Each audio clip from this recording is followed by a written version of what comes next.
So I really want to do a day in the life video sometime. But it's a little bit difficult for me. I do work outside the home, so I'm usually gone for probably 10.5 hours a day. And I do my sewing usually on nights and weekends.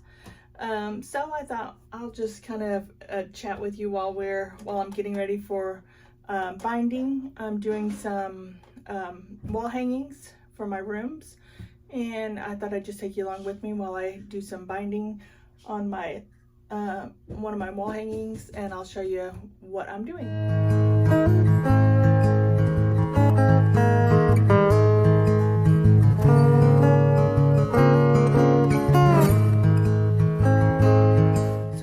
Project that I am working on. It's kind of an older quilt that I redid for somebody. It was falling apart. So while I was working on that, I ran out of the thread color that I was using, so I went ahead and ordered some more of that. It has been really snowy and icy here, so it's going to take a couple weeks to get that thread because of the weather. So in the meantime, what I decided to do was go ahead and make these wall hangings for my sewing space, and I have the perfect wall. It's right past this wall to hang these on. So I already got the cut one done, and I'll show you that picture of it right here.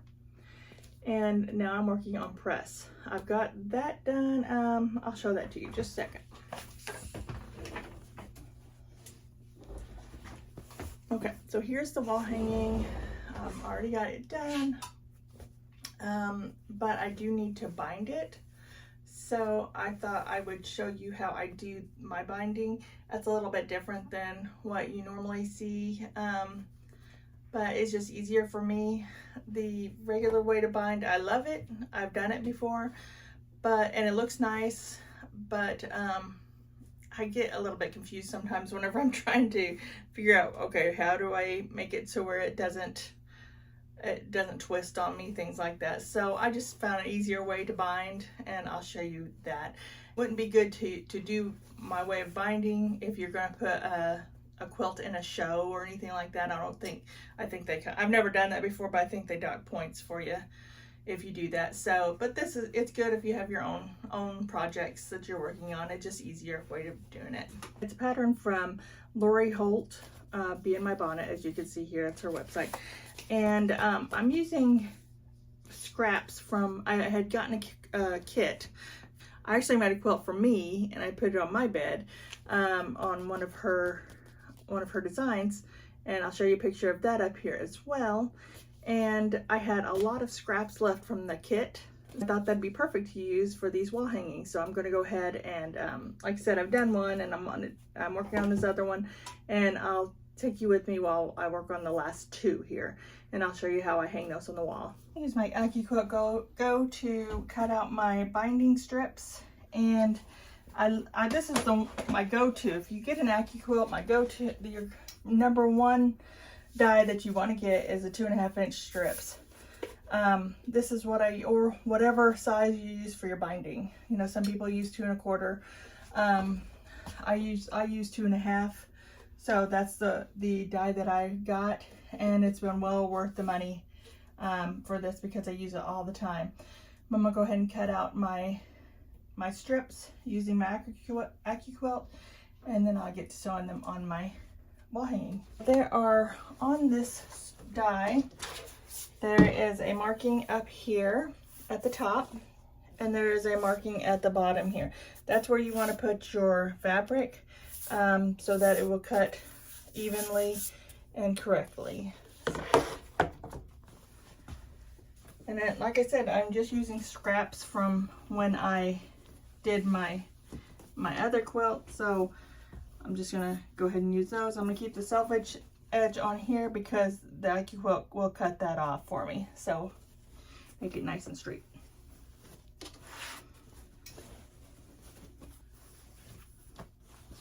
And it will cut up to 6 layers, so I'm going to just fold this, and I'll probably fold it 2 or 3 times because it's kind of a long scrap piece.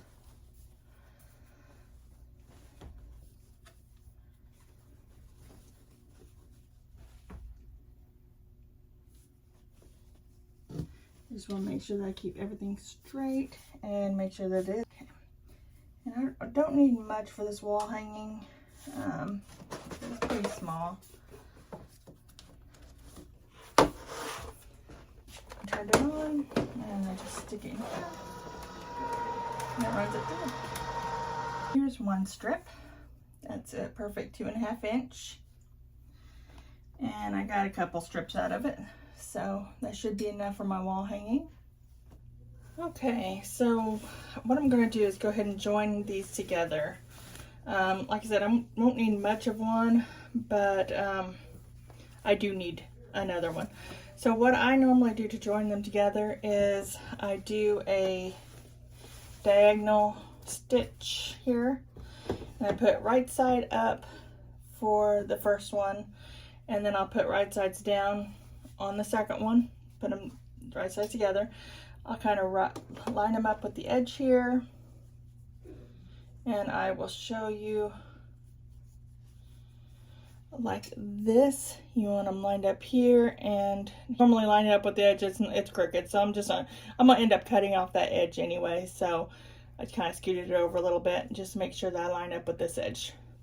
And I have this, I believe, I can't remember where I got this. I'll put a link below. It's a seam guide with your 1/4 inch seam, and it helps with this to make everything straight. So yeah, I don't have to put a line in it or pins or whatever. I could put pins if I want, but since it's just this one that I'm doing, I'm gonna go ahead and leave them. I usually try to put my excess on the table so that way it doesn't pull down as I'm sewing. And I'm gonna go ahead and sew that.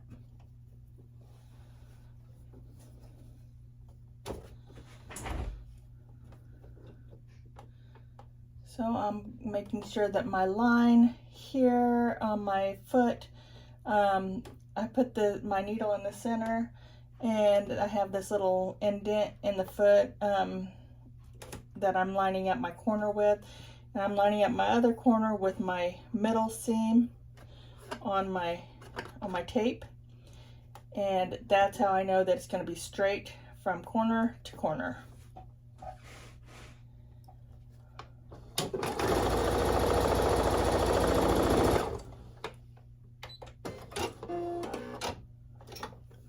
Okay, and I always do a test first before I cut, and this shows that it's perfectly even.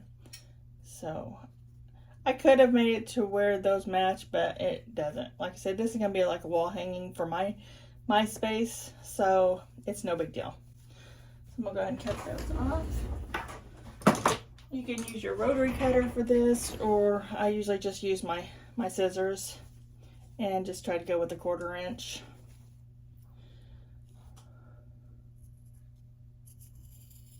Or so.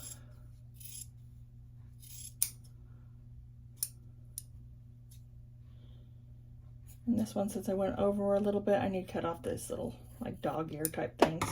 Okay, so I'm gonna go take this over to my iron and I'll press this over. Okay, so here's my ironing table and my iron. I'll find my seam where I just used that. Let's see, where I just did that. I'm gonna press my seam open so it's less bulk, and where my sewing machine can run over it easier. So I'm just gonna kind of finger press this a little bit open. Just press it. I don't really run it over like iron it. I usually just press my seams. I am gonna go ahead and use I have this Best Press that I put in my mister. I'm gonna go ahead and do that. Make sure my seams are nice and flat. A few minutes there. Okay, and then put my clapper on there. Make sure everything's nice and flat. Now what I'm going to do is make my binding. So I fold these over, get all these little pieces out. It's nice and flat. And I'm going to fold this over and use that for my binding. I know I don't need the whole thing, but I'm going to probably fold iron the whole thing because I may use it for another binding for my other pieces. We'll see. I'm trying to do all of them different with different bindings, so we'll see what I do. I'm not for sure. And you can use your best press on this or your water or whatever to iron this, but it seems to stay pretty flat for me without using that, so it's just it's up to you, whatever you want to do. I'm at the end. Everything looks, of course there's lots of threads everywhere. I usually try to cut those off as I'm going because then they'll get caught up as you're sewing this onto your project. So I usually try to trim those up as I sew. Whenever I sew my binding down, I usually start at one of the sides, so that way it just, I don't know, they say that your eye looks other places other than the side first, so I don't know if that's true or not, but and I just line up my rough edges of my binding. This is you see it's opened up. I usually get this edge and put it on the rough edge of my project. And when I first bind or start sewing, I'll start like 2 or 3 inches down, something like that. So it gives me enough room to join the edges. So 1/4 inch down. Okay. I usually do a little back stitch at the beginning.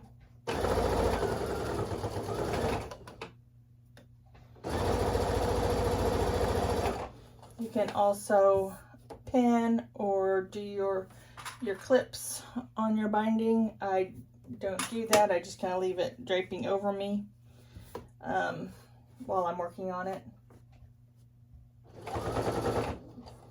Okay, when I come about 1/4 inch down, where it's at the edge of my project, I'll go ahead and diagonal my sewing to where it's a nice 45-degree angle. And then I go pivot. I just kind of go off the quilt. I cut my threads. Go ahead and snip that right there. And as you can see, I don't know if you can see that. There's my edge, and there's my stitch to where it's off the edge there. Okay, then I will just do like regular. You've probably seen 100 of these videos. Is make it a 45-degree angle, and then you would line up the edges to where it's straight across here. And what I like to do is use my finger, and that's where you would start. You see your angles right here. You see the indentation? It's right here, and then you'll start right at the edge of there, kind of a 1/4 inch down, 1/4 inch across, and that's where you'll start sewing again, right at the edge there. You see I'm kind of lined up with my 1/4 inch on my tape here. So that's where I'm lining up my quilt. We're at the last edge here.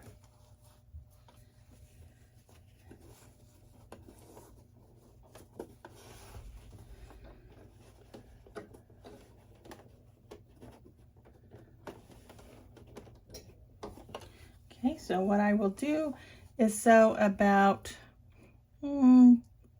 3 inches down, something like that, and then do a back stitch.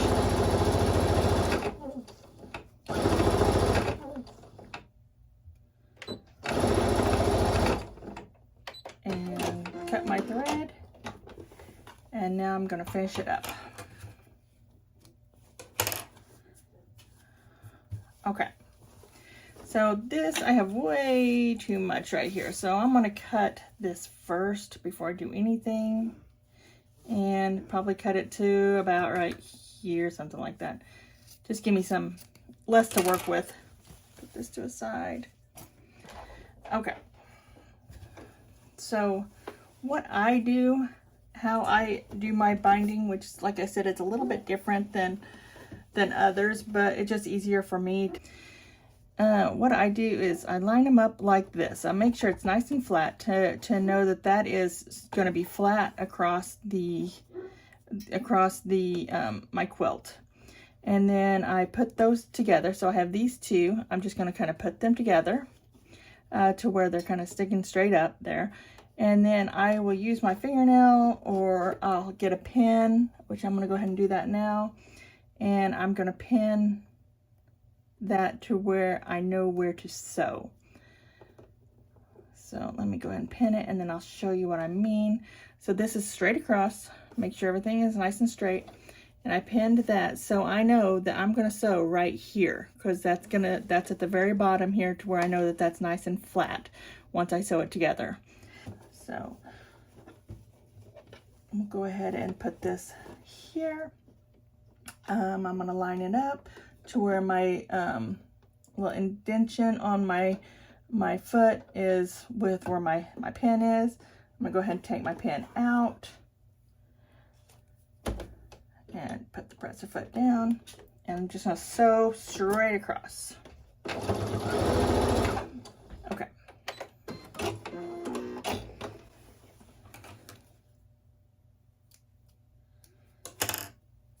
Okay, so now it's sewn together, and you see that it's straight up and down like this, and it's nice and flat. So what I'm going to do is I'm going to cut up at an angle. So I'm going to make an angle like this, and then I'll show you how I press those down. But get this thread cut here, and I'm going to go from the outside to the inside of my fabric, making sure I don't cut this part. Okay, so that's what it looks like. And when I sew the rest of my binding down, I'm going to open that up to where it's open and it looks like this.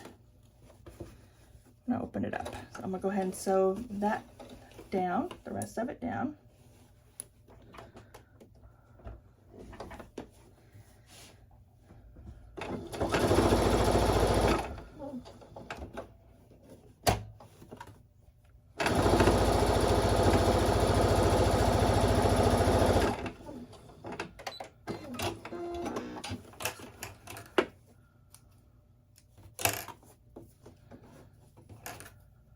Okay, and I will take you over to my ironing table, and show you how I press all this down and preparing it to sew on the other side.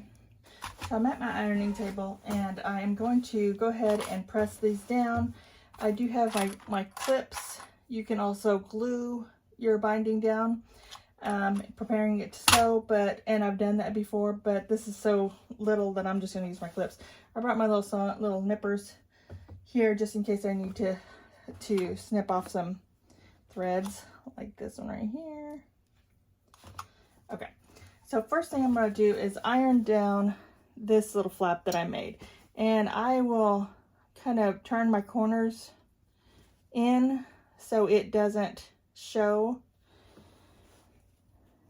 whenever I turn my binding around. So I'm going to do that first thing.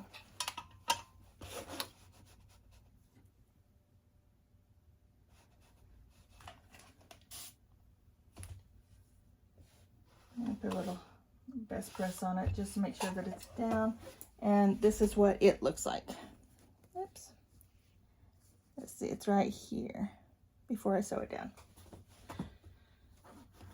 Okay, now I'm going to turn these over, and I'm going to, just as I'm turning these, getting ready to turn them around so I can sew them, I'm going to press this part here just to make it easier for me to sew. So,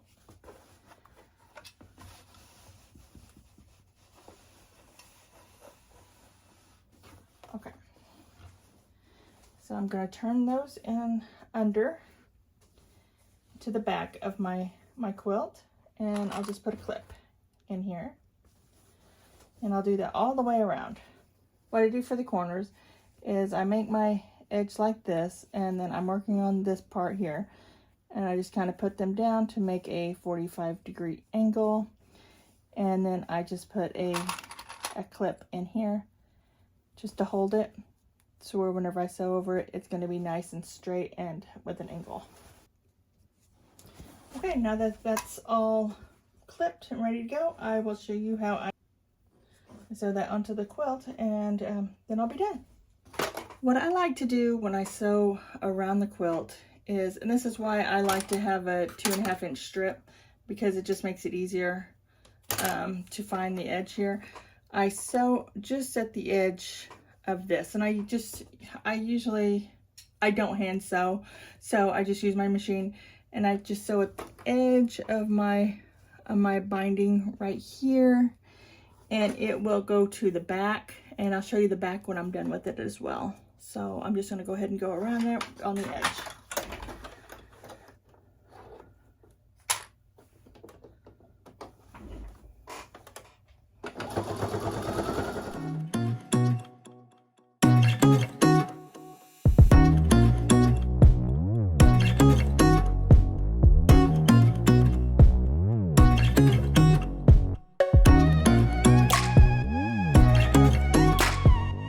That's what it looks like in the front. There's some I've missed. I got a little bit carried away there, but that's okay. But it should look like this in the front. And then this is what it's going to look like in the back. You'll see it's right here at the edge, and that's nice and tacked down. So this is it. It's all done and ready to be hung on the wall. Go back a little bit. See, it's just a small little wall hanging, but I love it. So, and I will get started on the other two and show you how I piece those together. Thanks for watching.